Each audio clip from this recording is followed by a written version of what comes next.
Yes. Hello, everyone. I expect this from Grant. Here's Grant Travels.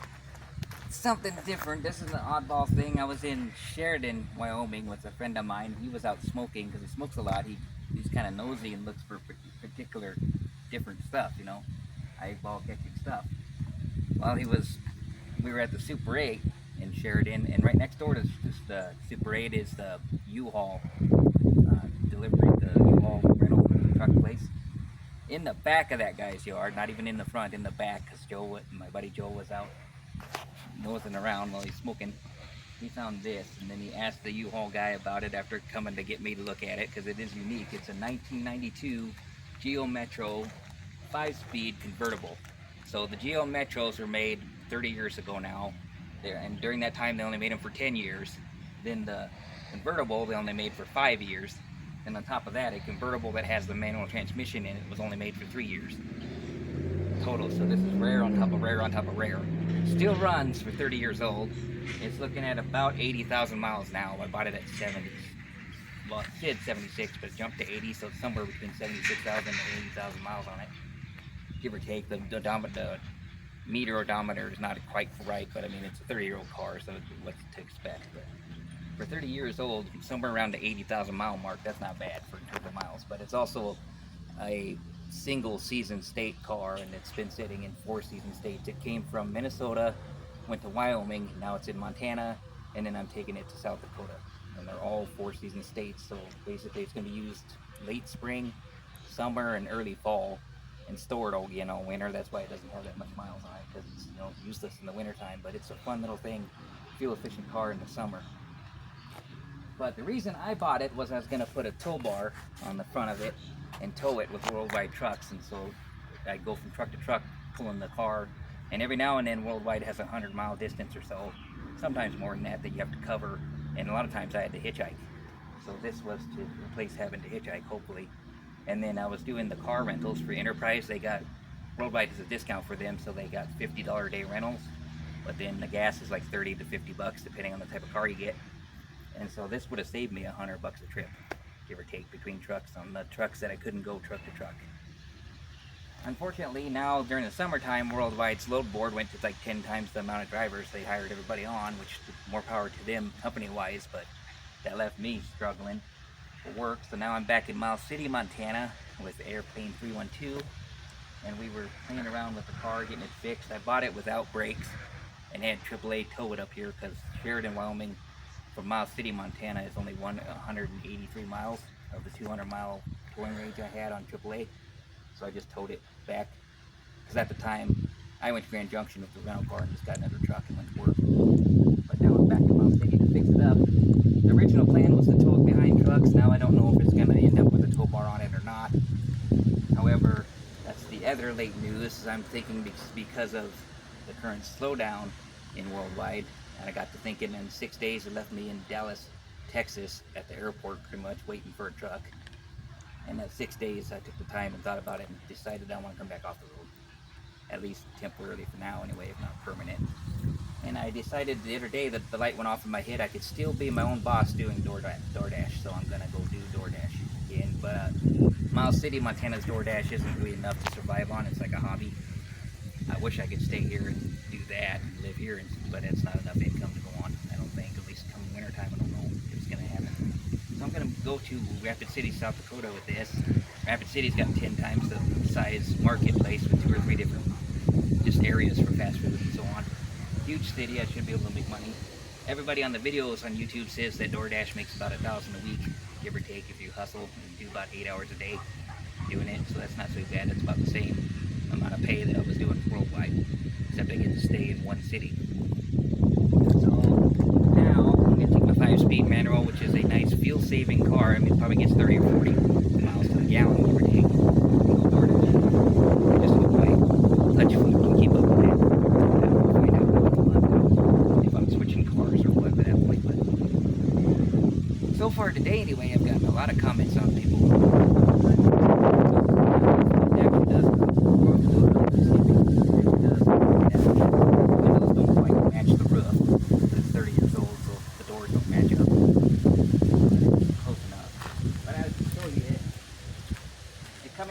Minnesota. It spent 50% or 3/4 of its life in Minnesota, so there unfortunately is a bunch of Minnesota rust. And the unique, funny thing about it is I'm gonna probably end up calling this one Flintstone because, as you can see, the floorboard is giving out to the rust right there. Really, I could push my foot through there and be able to, yeah. So that I'm gonna have to fix with sheetrock, I think, or not sheetrock, but sheet metal. Weld in some sheet metal in there sometime, but yeah, that's a little bit dangerous. So far the I just put the carpet down and pretend like it's not there. Even worse on the door panel on the driver's side. She does run like brand new though, that's the thing about it. But down the road, new clutch, shifts great for 30 years old. But yeah, there's some rust issues. But like I say, I bought it as like a cheap fix, as in terms of one step higher, better than, if it'll get me down the road, even at 60 miles an hour, it's better than any time than waiting for a ride or having to go back and forth and fight the rental car company offices and so on. So I think the original plan that I bought it for would have worked, which I still might do it maybe next winter. Next winter, all the drivers will drop off again, that the ones that are too chicken to go out there by themselves, in the winter time and have to deal with all that, and they don't want to be out in the cold. So everybody might be hitting me up next winter, and I might do it. I don't know. I'm not too happy with them just kind of ditching me and putting 10 times the amount of drivers on in the summer. But it's their company, all the transport companies do that. But out of the deal, I ended up with this, and I can thank my buddy Joe for going out there smoking and being nosy and looking, because the guy at the U-Haul dealership thingy in Sheridan, Wyoming, wasn't even going to sell it. He said he would sell it for $1,500, but the thing was, before the brakes went out, he was pulling around his U-Haul trailers with that little hitch. Just empty U-Haul trailers around the yard that he had, so it's not like it had to go anywhere with it, but it's funny that it's got the hitch. So, and he was using it until the brakes went out, and then I guess we found out the brake master cylinder went out. We thought it was the booster, but it's the brake master cylinder. We popped that out, and then brakes again. Easier job than what he thought. He thought it was the booster, and he'd have to tear through the dash to get to it. He just never got around to it. Now he's got 2 other 4-wheelers, but he sold this to me for $1,500, and the only reason he was willing to let it go is because he wanted to buy a 4-wheeler that would do the same job as this would do in his yard. But he had told me that he parked it in the back on purpose, so it wasn't out front, because everybody was stopping in to try to buy it, since it's so rare. And when my buddy came to buy this, people were trying to buy it. He had already had 6 or 8 offers from parking it out front, so we tried to hide it in back, and Joe went and found it in back and hit him up again on it. And then he decided, yeah, it was the right time, because he wanted to buy a 4-wheeler with a hitch on it to pull his stuff around. And it was sitting there without brakes, so it was just sitting. So at the one hand, he never got around to doing the brake, and he said it sucks that he never got to use it. Summertime and wintertime, because he went through summers. It probably sat 2 years there in the lot, because he was going to fix the brakes, never got around to it. So he decided at least somebody else should try to get it out there and do it, its job driving down the road, instead of just sitting there rusting away. So I think it's still got a couple good 2 or 3 years out of it, maybe. I mean, it drives like brand new. If I could show you, going down the road, I could maybe do that in a video or something. The brand new clutch you put into it, shifts great. You don't hear no jerking, no shaking, no nothing. And my only issue is I'm still got to check into the power steering, because the steering wheel is pretty stiff. You can almost tell you're forcing the tires over. But other than that, we took out a bunch of it used to have a cover that goes around here to cover all this up, but I decided that's unnecessary, because at night I'm going to take this seat out, put a bed here, and at night I'm going to be sleeping in it with the top up. Then during the day I'm going to have the top down. Well, it's nice weather, so I'm going to be doing this twice a day. And so I decided all the pretty looking things that you got to move around and snap back in place and everything, I didn't need all of that, because it would just be in the way.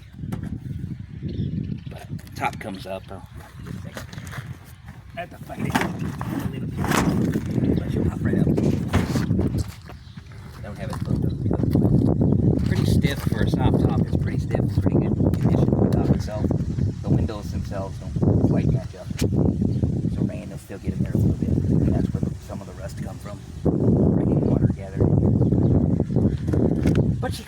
the road.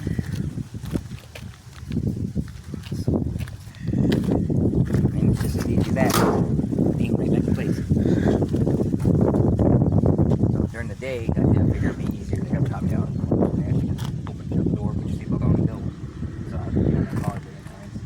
But at night, I want to top up so people just don't messing with you as you're sleeping. You know, like lock the doors and at least keep people away from you. That's one step better than being out on the street, I guess.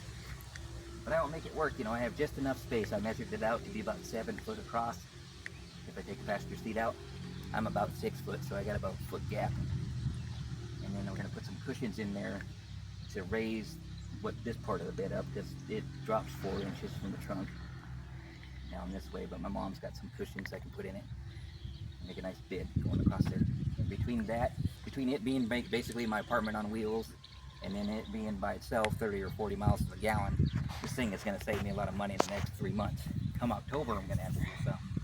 But I can see doing DoorDash on the dirt cheap in Rapid City, South Dakota, and just making bank with this thing. Between its ability to drive around, hardly taking any gas, and then my ability to sleep in it at night for somewhere to go, because it's nice out.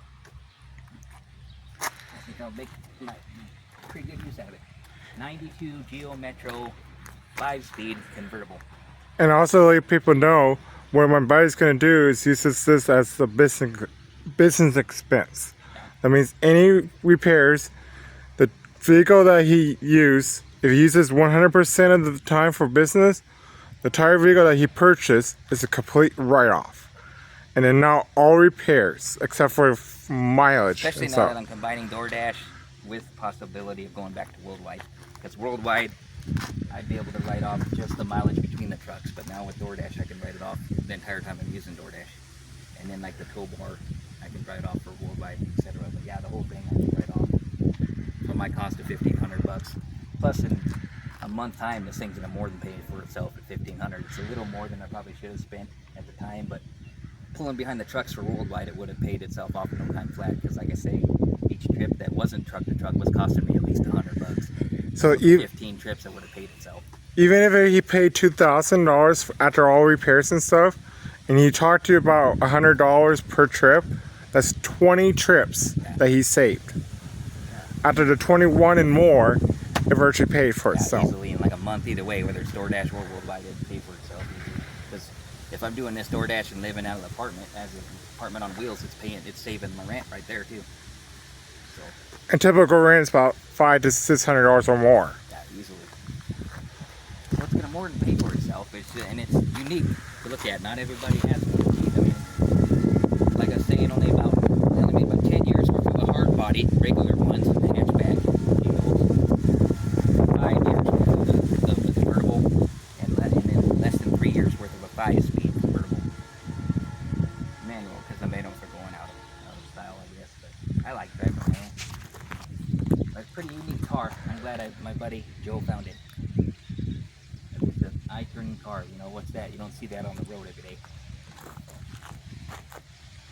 But anyway, I thought I'd introduce you to my newest set of wheels. I still have both Ford Expeditions and this. Right now my mom has both Ford Expeditions, and we're still fixing the one. And the other one is so far ready to go, just missing the radio. That is the gist of it. And the thing about it is, if I put a tow bar on the back of this, even if I don't go using it for Worldwide, my Ford Expedition can easily pull that down the road and bring nothing to if I have to. At least I went with a nice lightweight car and a heavy duty SUV. That's everything I got for this video. And like and subscribe, and we'll see you guys next time. Peace. Peace.